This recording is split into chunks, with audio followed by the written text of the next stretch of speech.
वंदे मां शारदा। हमने आपको संस्कृत में बहुत सारी चीज़ें सिखाई और अब बारी है हिंदी व्याकरण। लेकिन हिंदी व्याकरण ये सभी क्लासेस के लिए है। क्लास में निर्धारित तो होता नहीं है व्याकरण का। व्याकरण ऐसा है कि वो जो स्टार्टिंग से होता है, जब हम पढ़ना शुरू करते हैं व्याकरण हमारा वहीं से शुरू हो जाता है। ठीक है, तो व्याकरण क्या है? व्याकरण तो वास्तव में ये है कि जो हमारा साहित्य है उसको बहुत शक्तिशाली बनाता है, बहुत स्ट्रॉन्ग करता है। इसलिए व्याकरण जो भाग है उसको अच्छी तरीके से आपका मजबूत होना वो बहुत ज़रूरी है। ठीक है, इसलिए देखिए हर क्लास के बच्चे व्याकरण सीखें। शब्द विलोम है, आज शब्द विलोम की बारी है सिखाने की। ठीक है, जिसको कहते हैं विपरीत अर्थ शब्द कहते हैं। विपरीत मीन्स उल्टा, विलोम मीन्स उल्टा यानी उल्टे शब्द। तो ये छोटे छोटे बच्चों को छोटे छोटे सिखा दिए। दिन का रात कर लो, वही सुबह का शाम कर लो, ठंडा का गर्म लिख लो, ठीक है, सफ़ेद का काला लिख लो। छोटे छोटे बच्चों को ये तरह सिखा दिए जाते हैं, लेकिन स्टार्टिंग नींव वहीं से रख दी जाती है उनकी। और जब हमारे बच्चे 4th 5th 6th से शुरू हो जाते हैं, अच्छी उनको ग्रामर आ जाती है, थोड़ा थोड़ा उनको ज्ञान हो जाता है कि विलोम शब्द क्या हैं, पर्यायवाची क्या हैं, तद्भव तत्सम क्या हैं, तो उनके लिए सरल से जटिल की ओर बढ़ते जाते हैं। अब हमने जो आज आपको व्याकरण में विलोम शब्द सिखाने जा रहे हैं वो आपके थोड़ी सी मतलब इस तरीके के लिए बिल्कुल आसान नहीं है, लेकिन उसको हम आपको इस तरीके से समझाएंगे कि आपको हमेशा याद रह सके। उसको हिंदी बताएंगे क्योंकि बहुत से विलोम शब्द ऐसे होते हैं जिनकी आपको हिंदी पता होना भी ज़रूरी है। आपने विलोम शब्द याद तो कर लिया, लेकिन उसकी हिंदी नहीं पता है आपको, उसके बारे में कुछ भी नहीं पता है, वो भी हम आपको साथ साथ ज्ञान कराएंगे। अब आप सीखिए विलोम शब्द, ठीक है, यानी कि विपरीतार्थक शब्द। सबसे पहला शब्द हमें लिया है अवकाश। ठीक है, अवकाश माने खाली का समय, छुट्टी का समय। ठीक है, अवकाश का अपोजिट क्या बनेगा? देखिए अब कुछ जो बनते हैं वो तो ए लगा के बन जाते हैं, डेर लगा के बन सकते हैं, लेकिन कुछ ऐसे होते हैं जो अपने ही उसी शब्द से ही बनते हैं, जो एक निर्धारित शब्द होता है। ठीक है, अवकाश, अवकाश का व्यस्तता यानी बिजी होना, व्यस्त होना। ठीक है, खाली होना और भरा होना यानी काम में लगा होना। अनुकूल, प्रतिकूल, अनुकूल जो आपके अनुकूल हो, आपके अनुसार हो, प्रतिकूल जो आपके ठीक उल्टा हो। ठीक है, अनुकूल अच्छा समय और प्रतिकूल एक उल्टा समय, बुरा समय। ठीक है, प्रतिकूल होना, विपरीत होना, अलग होना बिल्कुल से। अनुकूल आपके अनुकूल होना, प्रतिकूल विपरीत दिशा में जाना। आलम्ब, आलम्ब निरालंब, आलम्ब मीन्स होता है सहारा और निरालंब बिना सहारे के। आलम्ब मीन्स सहारा और निरालंब बनेगा इसका। अब आलम्ब का कुछ और शब्द तो हम बना ही नहीं सकते, अपोजिट कुछ और नहीं बना सकते, केवल हम निरालंब ही बना सकते हैं। अगला शब्द है अभिमान, अभिमान का निरा अभिमान। आमिष का निरामिष, आमिष जो मांस मछली खाता हो, निरामिष जो ना खाता हो। ठीक है, आमिष, आमिष का क्या बनेगा? निरामिष। अब देखिए कुछ शब्द है कि निरालंब, निराभिमान, निरामिष, ये तीनों एक से ही बने हैं। ठीक है, इनको हमने तीनों को आपको एक साथ सिखा दिया है। आगे देखिए अभ्यंतर, अभ्यंतर का बाह्य या बाह्य। देखिए बाह्य को हम दो तरीके से लिख सकते हैं, बा है हलंत और ये, और बाह्य में बा और है में ये बाह्य। देखिए अभ्यंतर अंदर का, बाह्य बाहर का। ठीक, आगे देखिए अर्जन, अर्जन का विसर्जन, अर्जन मीन्स इकट्ठा करना, ठीक है, अर्जित होना। ठीक है, और लेकिन विसर्जन उसको छोड़ना, छोड़ने में से संसा सकता है, उसको विसर्जित करने से कहते हैं कि माता की जो मूर्ति है या फिर गणेश जी की जो प्रतिमा है उसको हम विसर्जित करने के लिए जा रहे हैं, बहाने के लिए जा रहे हैं। अर्जित करना, अपने पास रखना, ठीक है, हमारे पास होना कोई चीज़, और विसर्जन हमसे दूर चला जाना। तो अर्जन का विसर्जन। आविर्भाव का तिरोभाव। ठीक है, आविर्भाव, ठीक है, अधिक होना और थोड़ा कम ही होना, अधिक होना। ठीक है, इस तरीके से दोनों का वर्ड अपोजिट है, आविर्भाव और तिरोभाव। अपव्यय, अपव्यय फालतू खर्च करना और मितव्यय बचाकर खर्च करना। ठीक है, अपव्यय फालतू खर्च करना, मितव्यय बचाकर करना, बचत पूर्वक खर्च करना, बचत करके, ठीक है, बचत करके व्यय करना। आद्य, आद्य या आद्या दोनों का एक ही मीनिंग बनेगा, तो एक ही शब्द है, दोनों आ जाए, आद्य आ जाए या आद्य आ जाए, इसका बनेगा अंतिम। आद्य शुरू का, जैसे आदि का अंतिम होता है, आद्य आदि का, प्रारंभ का, सबसे पहले पहले का, और उसका क्या बनेगा अपोजिट अंतिम। अगला शब्द है ऐच्छिक।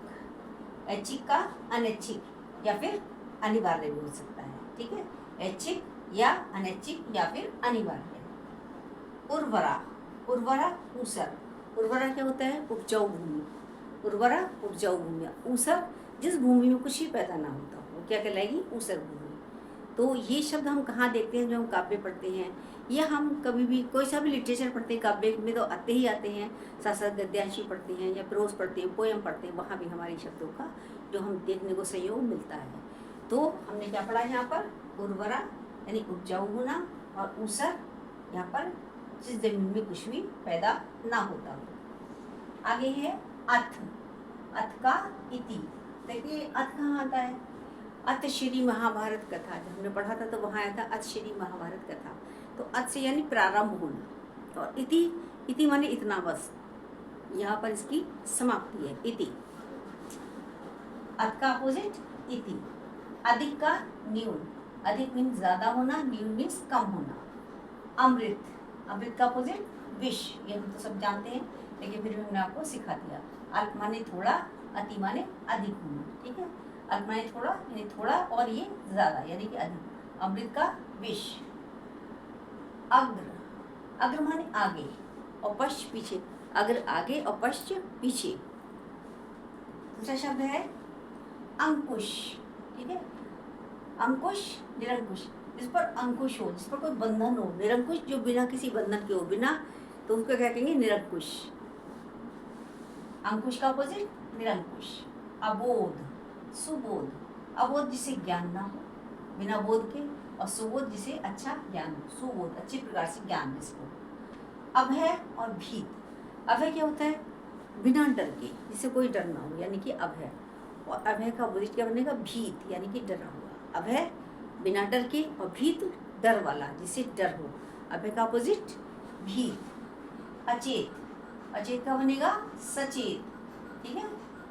अचेत सचेत, जिसे चेत हो, जिसे ज्ञान, मतलब जो चैतन्य अवस्था में हो अचेत, अचेतन। और सचेत जिसे चैतन्य अवस्था में हो, जो चैतन्य अवस्था में ना हो अचेत, और जो चैतन्य अवस्था में हो वो सचेत। तो अचेत का अपोजिट सचेत। आरोप, आरोप का प्रत्यारोप, ठीक है।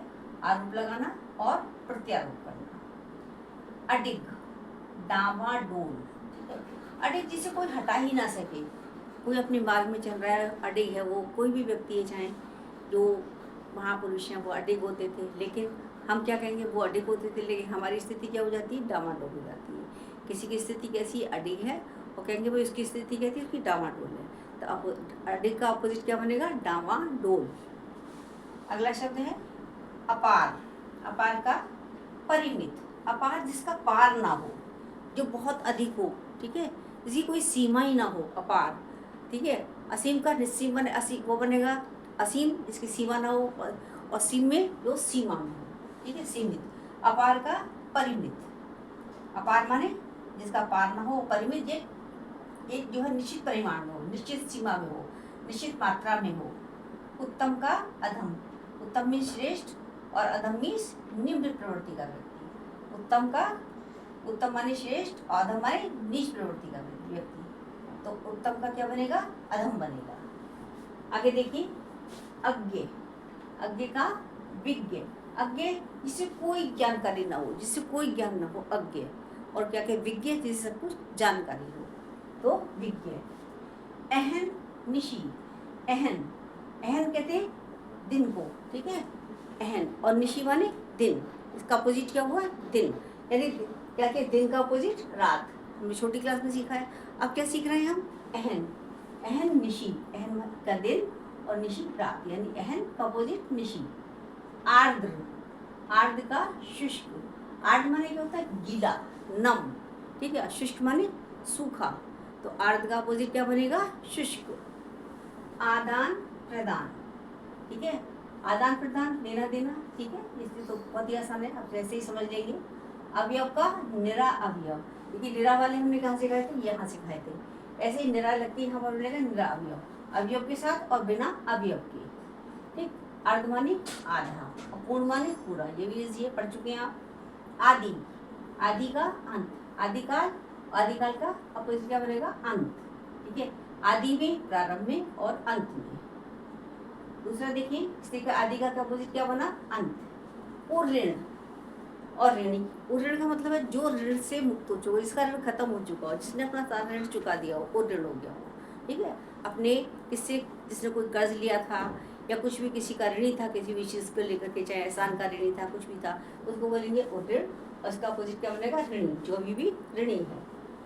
गरल, गरल कहते हैं विष को। ठीक है, जहर, विष, इसको बोलेंगे गरल। और उसका अपोजिट क्या बनेगा? अमृत। गरल का अमृत, ये भी हमने यहाँ भी दिखाया था और यहाँ भी आगे भी शब्द आ गया। ठीक है, तो गरल का अमृत। अरि, अरि माने दुश्मन और उसका अपोजिट क्या बनेगा? मित्र। अरि का अपोजिट मित्र। आज्ञा, ठीक है, आज्ञा, देखिए आज्ञा, आज्ञा मानना और अवज्ञा क्या करना? उसका अवहेलना करना, उसकी अवज्ञा करना, उसको ध्यान ना देना। और आज्ञा का मतलब आप जानते ही कि आज्ञा मानना किसी की, और अवज्ञा करना, आज्ञा ना मानना। आय, आय माने आमदनी होना और व्यय माने खर्च होना। तो आय का अपोजिट क्या बना? व्यय। ठीक है, इस तरीके के आगे और भी शब्द देखिए और मेरी वीडियो को जरूर देखते जाइए, लाइक भी करते जाइए। आगे के शब्द और देखिए। चलो आगे के शब्द देखिए।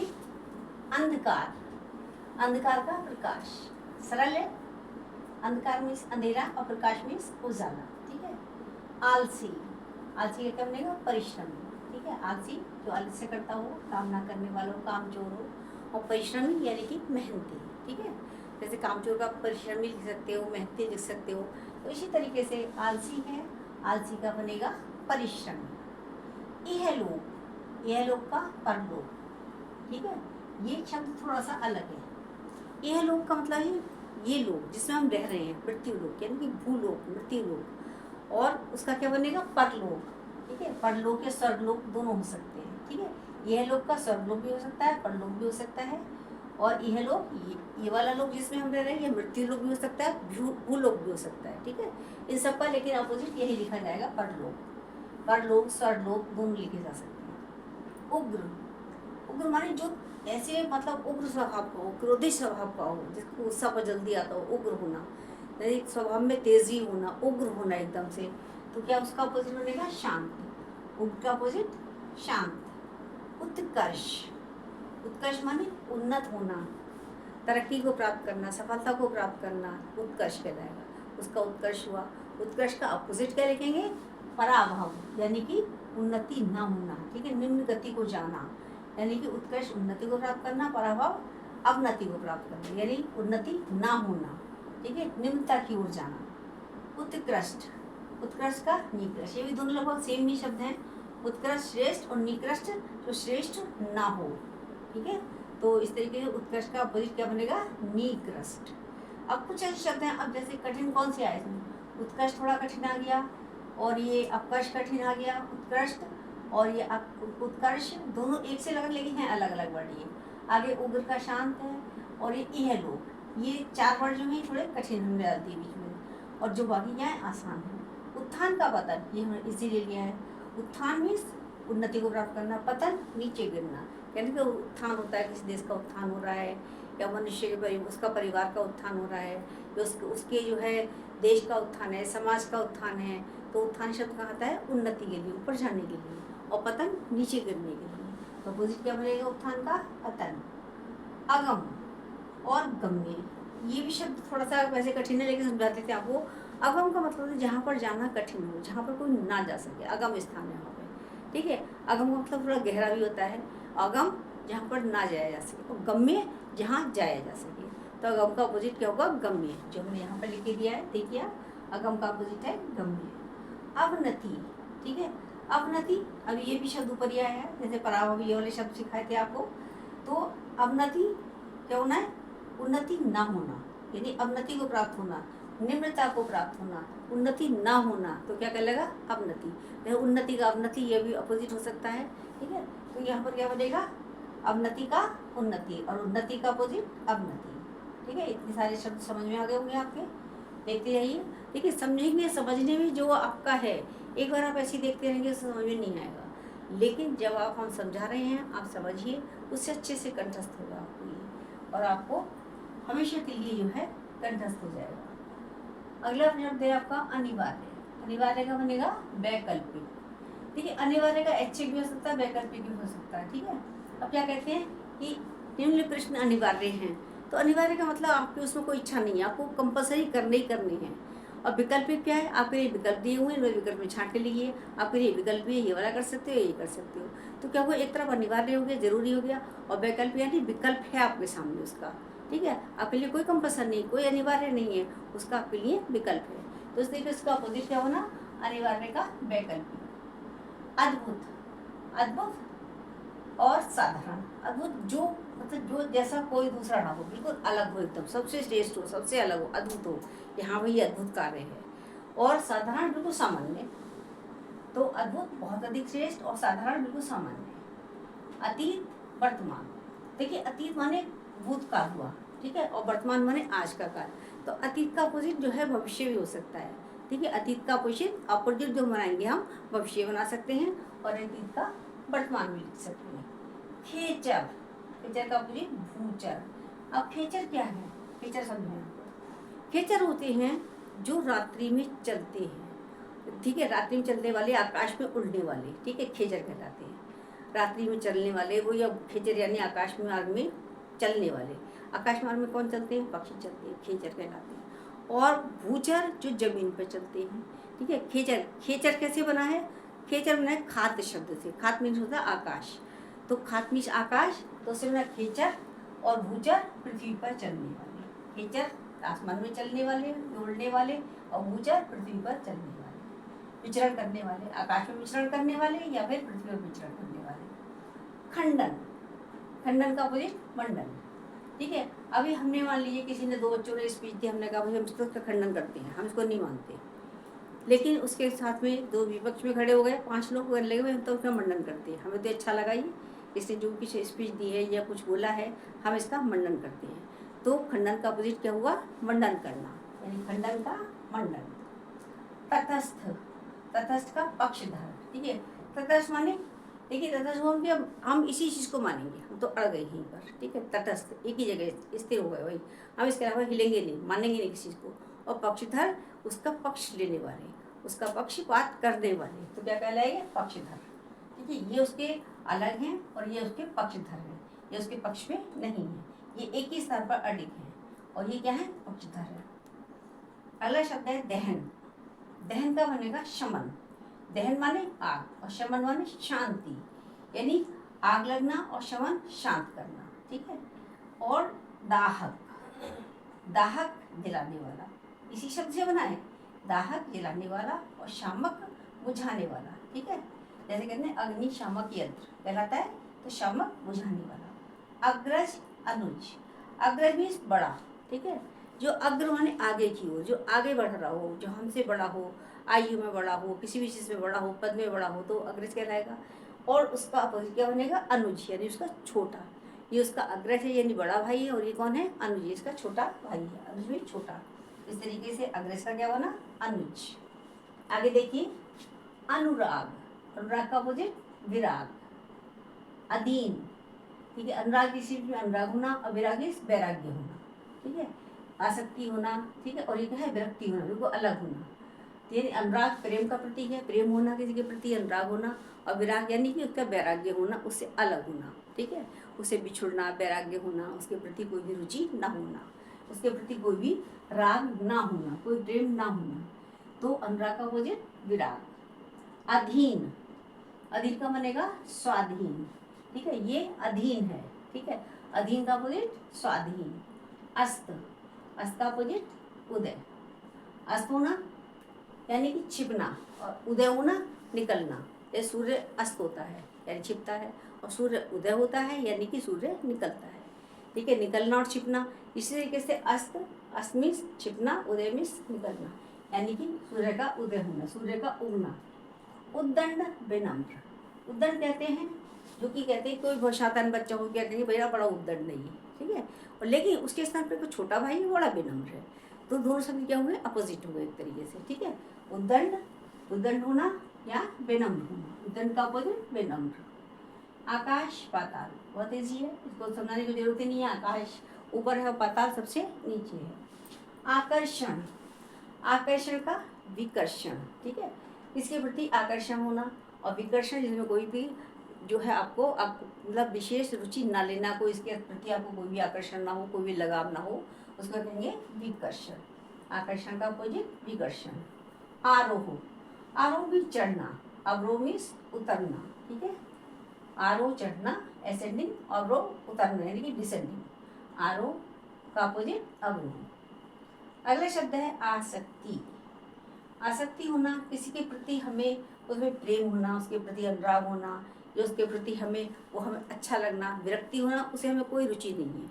आसक्ति हमारी रुचि होना उसके अंदर, और विरक्ति का अर्थ है उसके अंदर हमें कोई भी रुचि नहीं है। और लास्ट शब्द है आपका उष्ण। उष्ण का अपोजिट बनेगा शीत, ठीक है। उष्ण मीन्स गर्म और शीत मीन्स ठंडा, ठीक है। उष्ण गर्म और शीत ठंडा।